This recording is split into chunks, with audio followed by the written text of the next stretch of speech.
Hello everyone, this is Logan from Eldina Productions, and today I'm going to be doing my entry into Paige Martin's top 15 favorite albums of your favorite musical decade slash talk about your favorite musical decade contest thingamajig that she started with her face and her mouth and her voice and her video camera and her free will and her contractual obligation.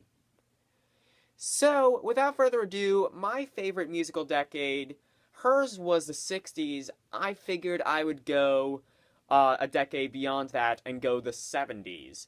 Why I say that is because, in my opinion, creativity and just musical talent kind of just reached an all-time high somewhere during the 1970s. In fact, I'd say probably throughout the decade.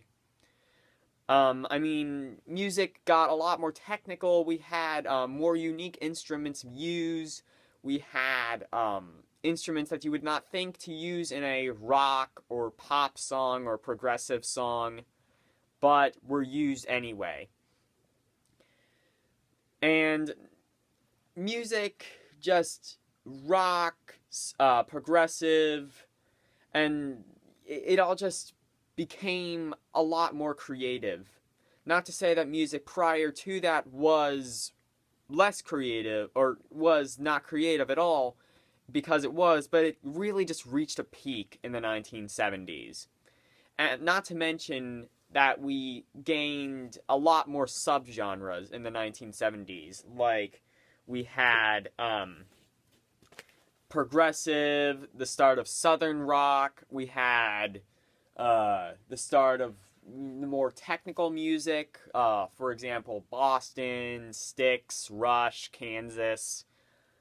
We had more, I would say psychedelic, but no, that was more the 60s, but it kind of continued into the 70s and, in my opinion, became perfected with bands like Pink Floyd. So, without further ado, let's go into my top 15 favorite albums. The first one is Styx, The Grand Illusion. This is my favorite Styx album because, in my opinion, it's just the best songs, the best written music, the best just technical raw, I don't know how to say this. It's just technically brilliant. Tommy Shaw is an excellent vocalist. Just excellent. So, and I'll show you the album and talk to you about my favorite songs. My favorite songs off this album are Fooling Yourself, Angry Young Man, The Grand Illusion, the title track, Come Sail Away, and Miss America. So, even if you aren't, that big of a Styx fan, you're they're kind of okay, I would still recommend getting the Grand Illusion album. Because it is a lot better than some of their later stuff and some of their earlier stuff. Not to say that it was necessarily bad, but this is the album where Styx really started to shine. So, next up, we move into some prog rock with Yes, Going for the One. This is my favorite Yes album. Well, it's kind of a tie between this and Fragile, but I figured this was a bit better because, in my opinion, it's more refined, it flows together a bit more seamlessly, it just sounds better, I guess. It's just, in my opinion, a better album. So, as this is 70s prog, like a lot of 70s prog albums, it really, you can't pick your favorite song off of it, because it's sort of like picking between what's your favorite song, side A or side B, which Jethro Tull actually did an album like that, where one song literally took up an entire side, and then the other side was just a continuation of that side, but yeah, that's a complete aside. But My favorite song off this album is really the only song that could stand out on its own, and that is the title track, Going for the One. Other than that, everything else just goes together so seamlessly that it's just, you can't pick a favorite without just recommending the entire album. Next up, Bob Seger and the Silver Bullet Band, Night Moves. This is almost kind of blues influenced in a way, and that's why this is my favorite Seger album. With songs like The Fire's Down Below, Night Moves, Rock and Roll Never Forgets, Sunspot Baby. There's a whole bunch of good songs. SpongeBob? I almost said SpongeBob, I don't know why. Sunspot Baby is probably my favorite track off of this album. So, there's the record. It's on the, I think, Page Martin called this the Peachy Capital label, if I recall. Or maybe I'm thinking of something else completely different, and I'm lost in weird memories of randomness. And there's the rear end. So next up, Boston. This is their self-titled LP, and definitely their best. It is just so well done. Drumming, perfected. Guitar, perfected. Vocals, perfected. Keyboard, darn it. This is freaking perfected. My favorite tracks, oh boy. Well, I would say my favorite tracks are just this entire first side and Take a Chance on Rock and Roll.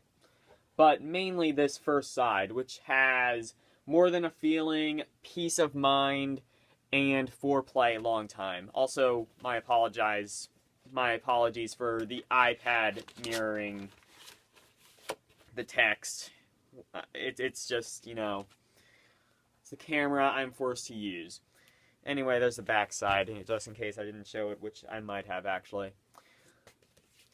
Rod Stewart, Never a Dull Moment.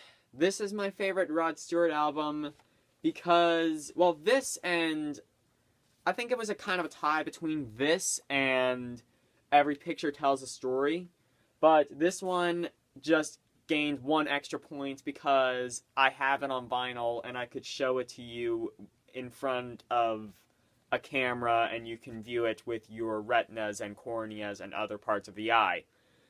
So, my favorite songs off of this, Angel, which is actually a cover of a Jimi Hendrix song, which is also, well, very good. It's Jimi Hendrix. And You Wear It Well. Those are my two favorite songs off that album. Next up, we have The Who. Who's next? Paige Martin was saying that this was one of her favorite Who albums, and I might have to agree. This is probably their best work, because it's granted some might say they kind of started to sell out around this time, like, fans of their original work. Actually, if you look into the story of, this is a complete aside, I'm sorry, complete digression, but if you've ever heard the story of the song Who Are You, it was, basically, the one guy from The Who got, completely stone-faced at a bar where, the one guy from, Sex Pistols, I believe, basically was just calling him out for being a sellout, because of this album. Nevertheless, I feel that this is probably their best work. For songs like Baba O'Reilly, Bargain, Won't Get Fooled Again, Behind Blue Eyes, I admire this because it has a decent amount of variety to it. You know, it's not just, you know, continuous metal, or continuous rock and roll, or continuous, new wave British, or I guess not really new wave, but like, it's not just one type of thing. So this is off the Decca label. I do believe there exist copies of this off the MCA label, but this is the copy I have.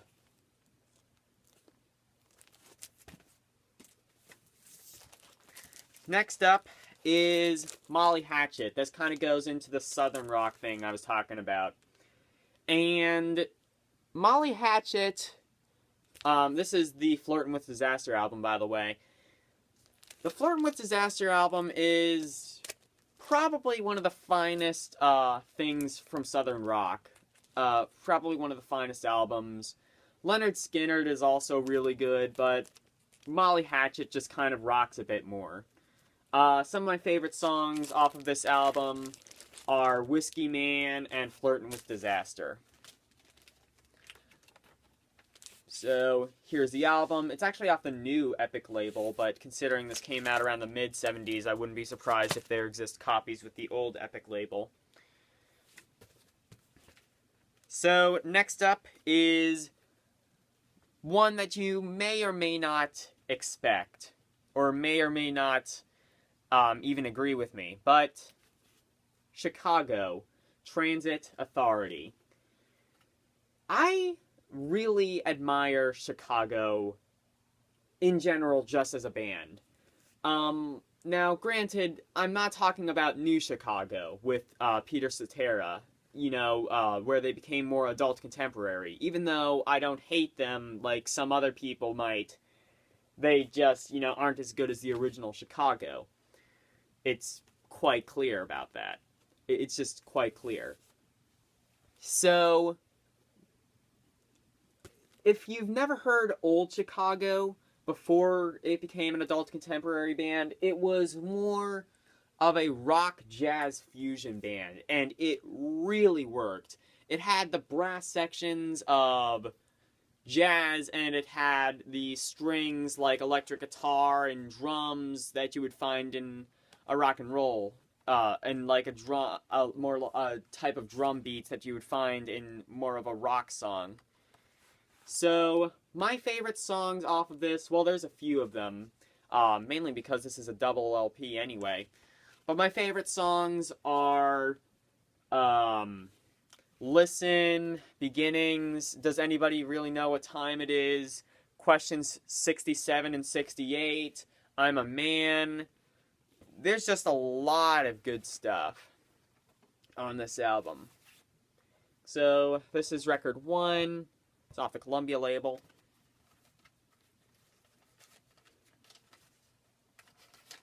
Put it back in here. And then this is record 2.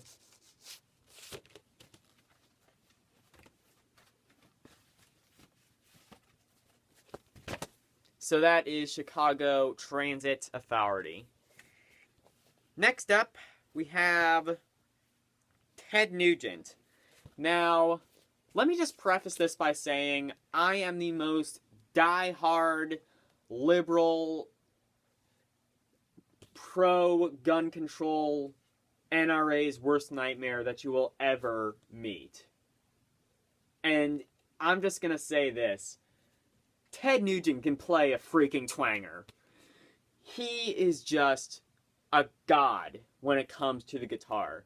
If you've never heard songs like, well, this one song isn't off the album, isn't off this album, but when he was with the Amboy Dukes, he did a song called Great White Buffalo. Listen to that if you want to hear some fine guitar. Also, Stranglehold, which is off this album. My favorite songs off this album, by the way, are Stranglehold and Just What the Doctor Ordered. And also Motorhouse Madness is another good song. So, here's the album.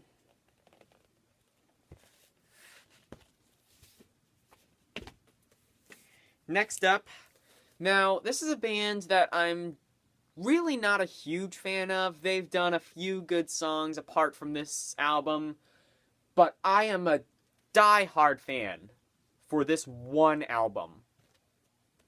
Aerosmith rocks. This is their peak point by a long shot. They had so many good songs off of this album. Back in the Saddle, Last Child, Rats in the Cellar, Sick as a Dog. What else is there? Get the Lead Out. Just so many good songs off of this album. It's rock and it's blues perfected. Seriously. Even if you're not a huge fan of Aerosmith like I am, like, their earlier stuff is just overplayed, and their later stuff is just so soft and just like, oh, you know, we're kind of a metal band, but no, we mainly do like power ballad stuff and like pop music. No, that's not Aerosmith. This is Aerosmith, the Rocks album. Seriously, check this album out if you haven't already. And if you have already, you know what, just get duplicates. This is one of those albums you just have to get, like, you know what, like, get a house, or like, get a whole bunch of albums and make a house. You could probably use these albums as building materials. They are that good. But at least keep one extra copy just to play. Next up, Van Halen. This is their self-titled LP, and definitely their best. This is another one of those bands where everyone else perfected. Vocalist David Lee Roth, perfected. Eddie Van Halen, you bet your butt, perfected. Drumming, perfected. It's just all perfected. And I know I say perfected a lot, but really, it is. My favorite tracks off of this album, You Really Got Me, which is a cover of a song by the Kinks, if you were living under a rock and didn't know that. Jamie's Crying, Ain't Talking About Love, I Just Want to Feel Your Love Tonight. Eruption, Running with the Devil as well. Eruption is probably, it's a really short song, and it really is just kind of there to preface You Really Got Me.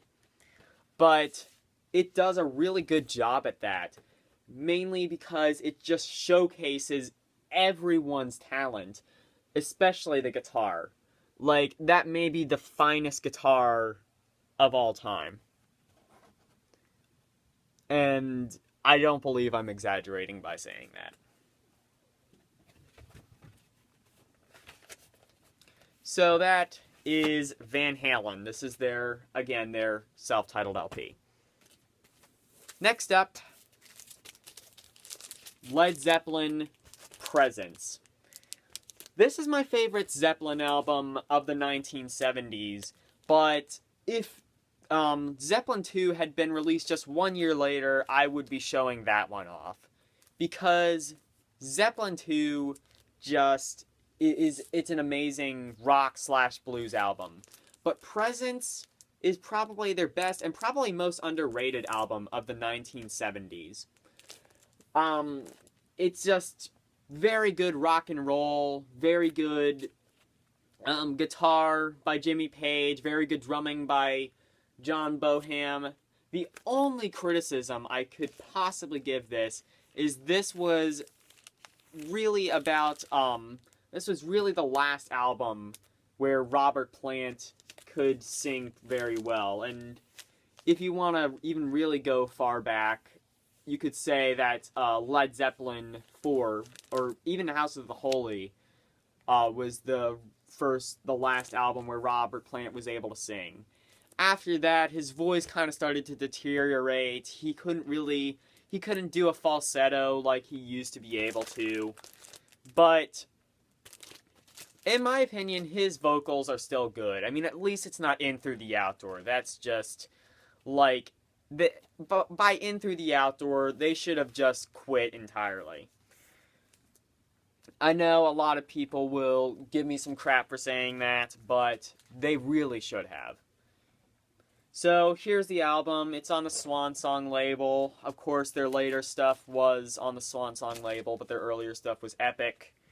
Or, not Epic, Atlantic. Well, their earlier stuff was Epic, but not on the Epic label.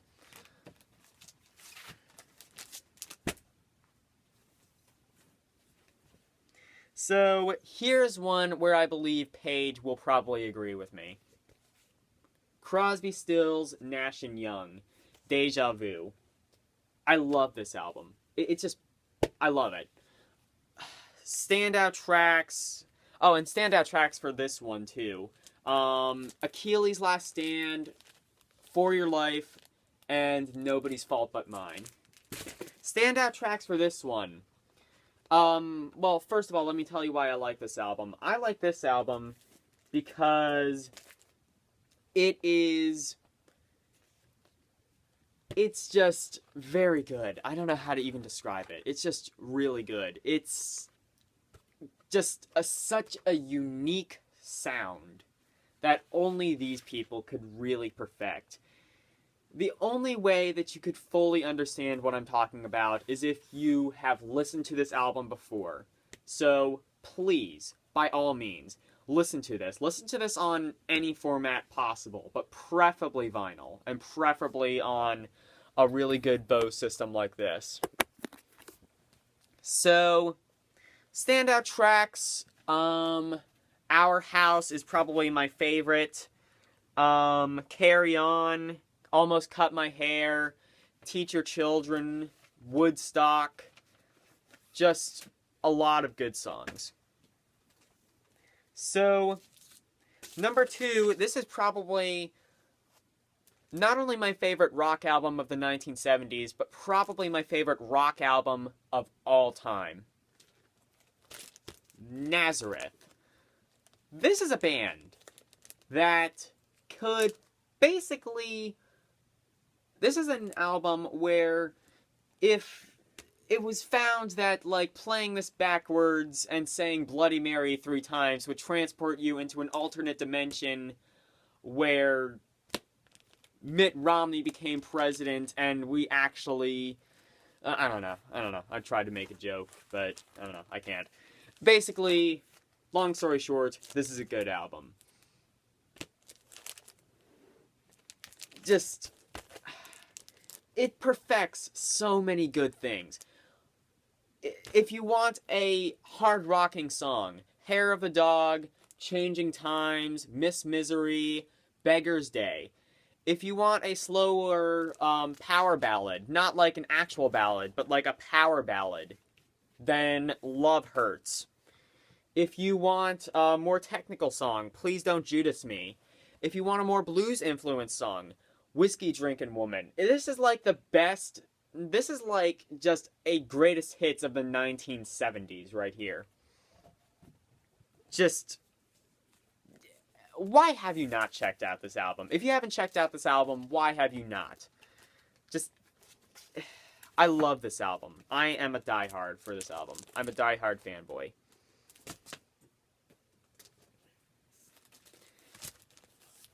And I've just listed every song, by the way, off that album. So, well, all but one, but it's kind of a continuation of Beggar's Day. But just every song off that album is just perfection. Up next, and I know this is probably an obvious choice, but you kind of have to in this case. Pink Floyd, Dark Side of the Moon. It's just, this album is just prog perfection. Like, you have to imagine, this album came out in 1973. Around this time, this was just 3 years after the Beatles. This was just, you know, a few years after Hendrix died, after Jim Morrison of The Doors died, after, you know, just a few years later. And this is just a completely original, unique, different, and just well put together album. I mean, you really have to, like, put yourself back in time. 1973. And just listen to that album. You will not believe that it does not sound dated at all. Like, the songs off of this album would not be out of place today. Because it's just that unique. Favorite songs, well, I can't tell you my favorite songs because doing that would be a disservice.